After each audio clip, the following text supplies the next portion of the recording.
Anyone who wants to understand Sean Lennon just needs to look at Rudy Giuliani, the sidekick and papal dacoit of the Walrus.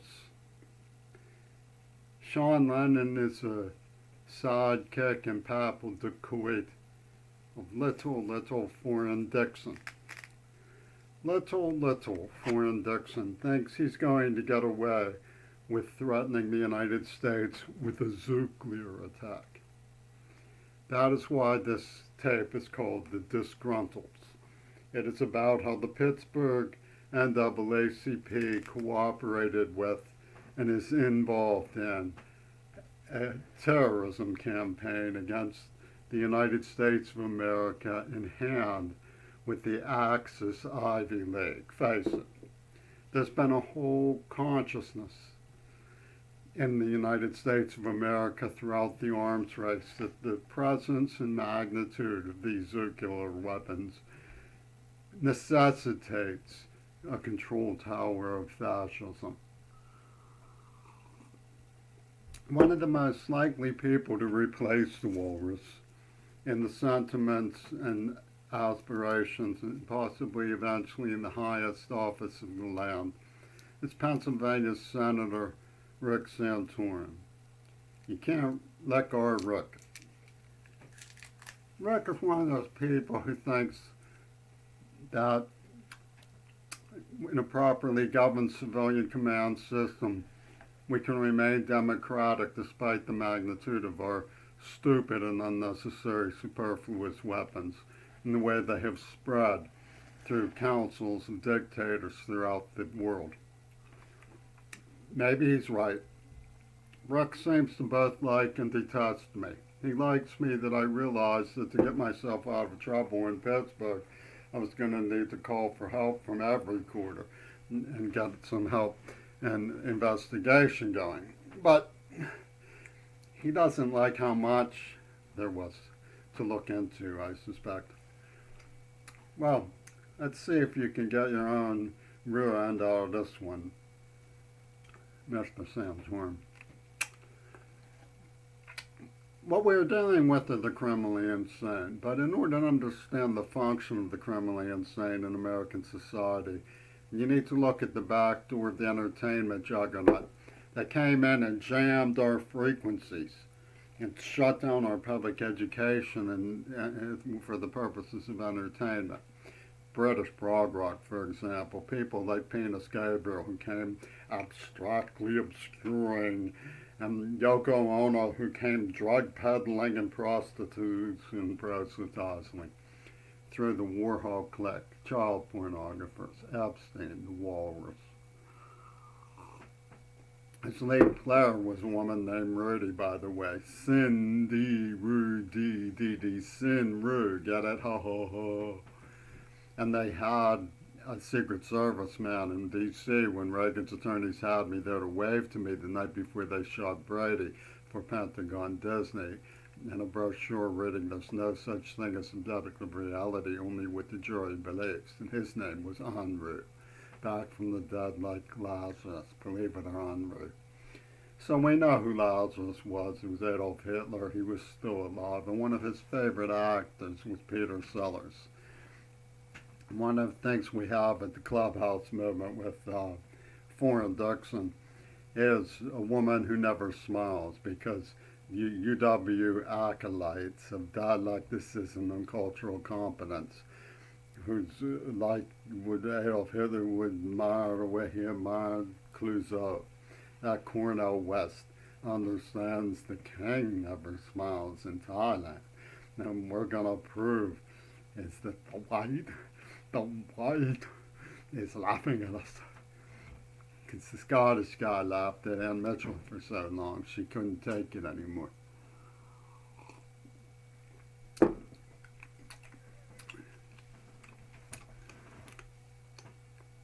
I never particularly liked last-minute nuclear showdown films. I thought they were too real, too scary, too tragic, and frankly too Israeli.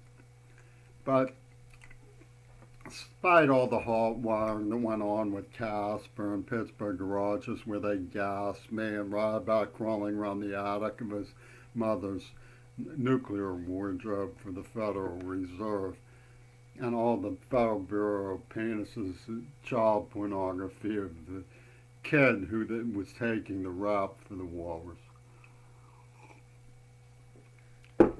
I never really liked those kinds of movies because they seem too real. Now they'll say, they want to say, oh, this is all fabrication, you know. America is really very beautiful. And, they're good at fabrications. They believe in Hollywood. Clint Eastwood sent me his autograph. How about that Gunsmoke picture? America is beautiful. Clint Eastwood is beautiful. These guys, but they don't want to get away with murder. They want to be seen as the good guys. They're the Democratic Hollywood, not necessarily Democrats per se. But Clint breaks the language too. He puts out a fan of the Japanese film called Flags of Your Father. I've never seen it, but we know what Sean Lennon says when the enemy laughs, flag of your mother. He says, that's right, that is the flag of your mother, because the Tojo Ronin have taken it and they now control it. And believe me, they never smile, they never fool around. It was just a laugh when Tulsi Gabbard's militia for the right wing threw the COVID bomb at us. It was just a laugh when Penis Gabriel threw 911 at us. It was just your imagination.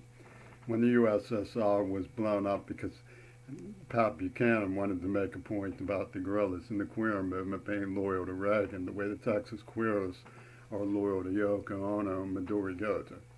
She was put on the cover of the Texas Queer magazine. And Foreign Dixon's going to spread his disease. That's just a joke. So they go around doing this, coming together, they call empathy. We'll give you some syphilis next. And that's empathy. And that don't mean shit, because you're never going to believe it, what that stands for. Not unless someday you see the light. I hope you never do have to see the light. That was the way the Striders felt, the Rangers who were scorned by the little people. They hoped that the little people could go right on scorning them and not understanding what they had to go through, because the little people were happy. And that's all that mattered, because they didn't need to know what they were being protected from. You don't necessarily need to know that you're being threatened with a nuclear attack by the crazies who are murdering people in the Chop District. Chop, chop, chop. For Citizen Show, chop, chop. Martin, that turd on the bicycle who come around, he showing me nuclear weapons. I'm in this one. I've been trying to get help a long time. Well, it turns out what you could teach about communism, which was on the level, was a relatively good read from the 50s. My father was anti-McCarthy. The 40s, when he knew Eisenhower, he put out one of the earliest books about atomic energy in the United States. My father did. So it was natural, since the Japanese could hear him on the radio, they'd follow him. And I'd be a highly prized trophy kill for the Krokag Register as not happy would like to hear me call it. So that's what happened. And doesn't take much quadratics to see that they made it. They set up a disappearing act of that honcho Lennon so they could say Jimmy Carrere owes the KKK of the New Ark inclusive black man and the money from the kill. So we'll put some in his mouth. And they didn't want anybody to protect them. There was no social distancing, none of that. They wanted it to spread, obviously, so that they could get ahead. They could get their gibbers on high. They would have an intellectual problem from biological linkage. And one of Peter Sellers' favorite ideas, I'm sure. So, the Scottish guy is laughing at you, ha ha ha ha ha. Poor Ann Mitchell. So, when you look at these priceless images that they put out from Pentagon Disney to manipulate people in the street with the cruel mindset of UW dialecticalism, for, untouchable $400,000 a year lower middle class people. They suck at the bloodstream of $9,000 a year disabled people. It's mind-shattering BS from Foreign Dixon and his mates. So they're all hardwired to Martin Sheen and, Lazarus and the control towers of the Ark. So, there's quite a bit to discuss on this level.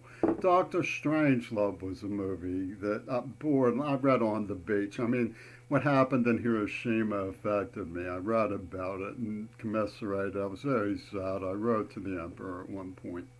Of course, it was answered with bloody hell. They were absolutely criminally insane towards me about what I tried to do just to reconcile my feelings as a patriot and a poet from the Sandra Santa. Bush is a nightmare of cunning when it comes to these kinds of things because I had nothing to do with anything. I was just a poet on the street, I'd like to make my $400,000 a year too, and be untouchable to these nutbags. But Pittsburgh decided to emulate Jimmy Cream, and they had King Crimson behind them. King Crimson is just like pervert central. They have the people who will do anything. You talk about laughing at. You look at the cameraman in the Yoko Ono film, right? But Yoko Ono never smiles. No, no, no. She's too high beyond zebra for that, So, I mean, they're demented and they're crooked and they're rich and they're psycho and they're working with the walrus and they've got to go. There's no way that I'm going to play fool for people like this who are threatening our country with nuclear weapons. But I was one of those people who would see Dr. Strange. I'd hope we were in safe hands. I mean, Eisenhower was pretty cool. Kennedy was pretty cool. The Vietnam War was ground troops. It was BS, but it wasn't nuclear. But now we have, Tulsi Gabbard coming back with like this mind-shattering idea of getting friendly fire revenge on the haters in the United States who have us killing innocent people in Syria. I mean, we should stop killing innocent people in Syria. I'm totally like this with Greta Thunberg on that. We should be helping the people in Yemen, but that doesn't mean we should be spreading contagion to the poets in our society so that we can hear them squeal and give off empathy vibes, which is what the people threatening us with a nuclear weapon are doing. The gibber-gibbers from Princeton, who in the NAACP in Pittsburgh, who created pornographic films of children and then sold them to help the boys in the prisons get well. This is mentality. But it's absolutely berserk, and it's not Unabomber stuff. It's all hardwired to the idea that Michael Reagan's father was an innocent man. I mean, what was my big act of treason, Rick? Rick knows what my big act of treason was. I wrote to the Chancellor, Wesley Pawsfar of the University of Pittsburgh, about what was going on. I wrote to the Queen Elizabeth's investigation services about what was going on. Treason? Treason? You told somebody.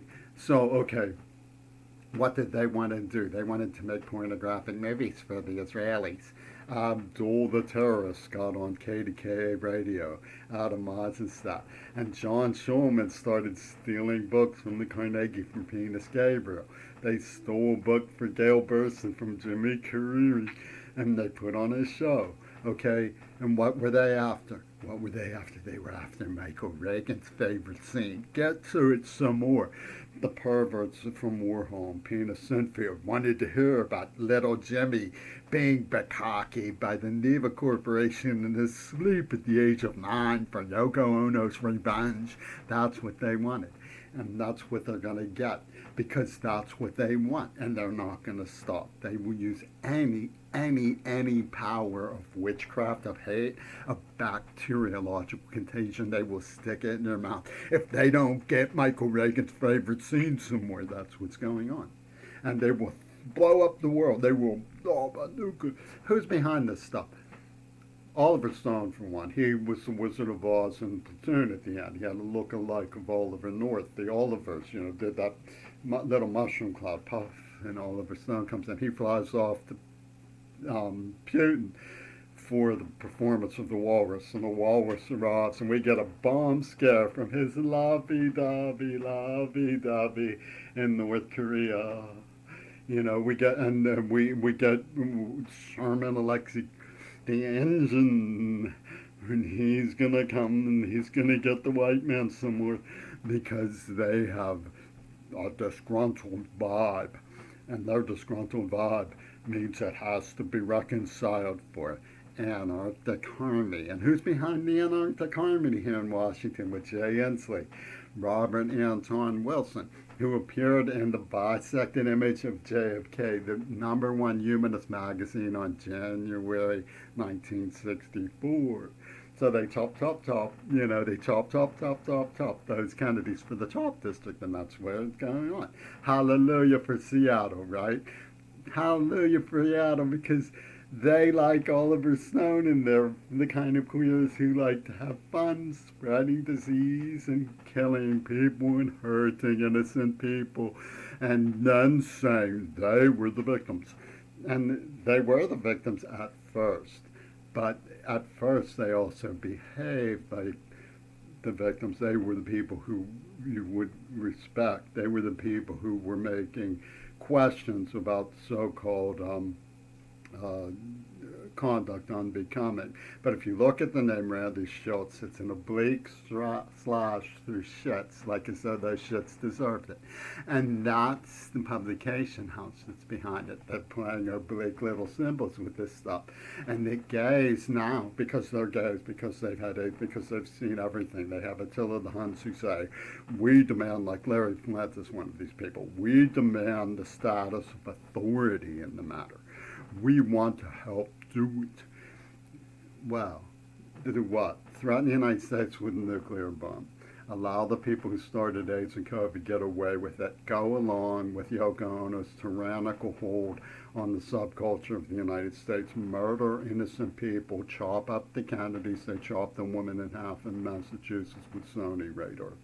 And then Rick Santorum will come in. The saint will come marching in, and he will have psychological medicine drugs, and you will still get to be in that number on your psychological medicine drugs.